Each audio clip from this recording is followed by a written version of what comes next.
Aujourd'hui, je te parle de cette phrase d'Albert Einstein qui dit que si tu n'es pas capable d'expliquer un concept à un enfant de 6 ans, bah c'est que du coup tu n'as pas tout compris complètement. Et c'est exactement la même chose pour ce que tu fais, pour ce que tu es et pour ce qu'est ta société en tant que coach sportif. C'est-à-dire que si tu n'es pas capable d'expliquer clairement aux gens ce que tu fais, quelle est ta valeur ajoutée et en quoi tu te démarques de tes concurrents, c'est que tu n'as pas assez fouillé et que ta cible n'est pas assez approfondie. Voilà de quoi je te parle dans cette vidéo aujourd'hui, comment bien se présenter et se démarquer de ses concurrents afin d'atteindre tes futurs clients. Bonjour, je m'appelle Anthony Schaaf, coach sportif, fondateur de la franchise Perform Coach, qui permet aux coachs de se démarquer de la concurrence.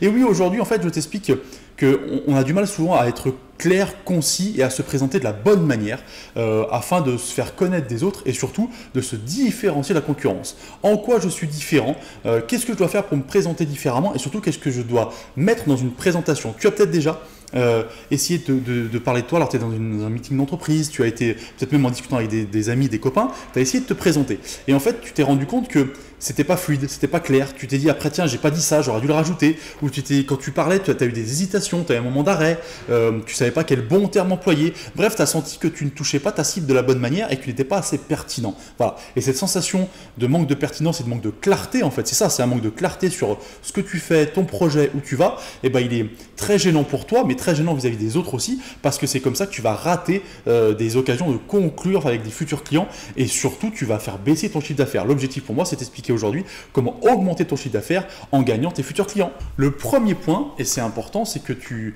aies une spécialité. Parce que du coup, si tu as une spécialité, ça va être facile à expliquer avec des termes, avec des mots, et les gens vont retenir tout de suite ce que tu fais. Si tu dis que tu es coach sportif en expliquant que tu fais et la remise en forme, et le fait d'avoir les gens qui ont un mal de dos, le sport santé, les sportifs de haut niveau, tu vois, ça donne une impression de flou, et on ne sait pas exactement dans quoi tu es spécialiste, et on ne sait pas exactement ce que tu fais. Alors on comprend que tu fais un peu de tout, certes, mais on ne sait pas à qui s'adresse. Alors que si tu me dis, par exemple, que tu es spécialiste du fait de remettre les femmes en forme après leur accouchement, tu vois, tu dis, bah moi, ma spécialité, c'est les femmes enceintes. Une fois qu'elles ont fait la rééducation du périnée, bah moi je les prends en charge pour qu'elles reperdent du poids, qu'elles refermissent leur corps et qu'elles soient capables derrière de retrouver leur forme d'avant la naissance, tu vois, de leur enfant. Bah voilà, ça c'est un truc très clair, très simple, et tu expliques que tu as une méthode spécifique parce que du coup, voilà, tu vois, ça va te permettre en plus d'ajouter de la crédibilité parce que quelque chose que les gens voient très bien. Et surtout, s'ils ont quelqu'un qui connaissent, ils vont retenir ça plus facilement. Donc le premier point, c'est d'être spécialiste et de définir en quoi tu es spécialiste et j'allais dire qu'est-ce qui fait ta spécialité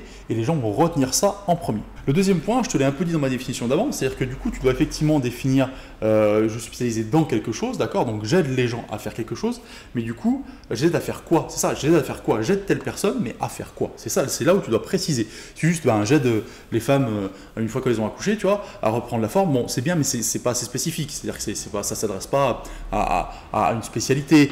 On ne sait pas exactement, même si on comprend l'idée, on ne sait pas exactement ce que tu fais, tu vois, voilà. Alors du coup, et puis ça décrédibilise le message, et si tu rajoutes bien à quoi faire, ça va spécialiser encore, et ça va projeter les gens. Ça c'est très important, ça va projeter les gens dans leur future réussite, tu vois, et ça c'est très important. Donc du coup, tu vas devoir, dans le deuxième point, absolument te présenter en disant, moi j'aide telle personne, oui, mais à devenir ça, à faire ça, à passer ce cap-là. Je finirai par un troisième point, parce qu'on me dit souvent, oui, mais du coup, on n'explique pas comment, j'explique pas comment je fais et tout, et ça c'est dommage.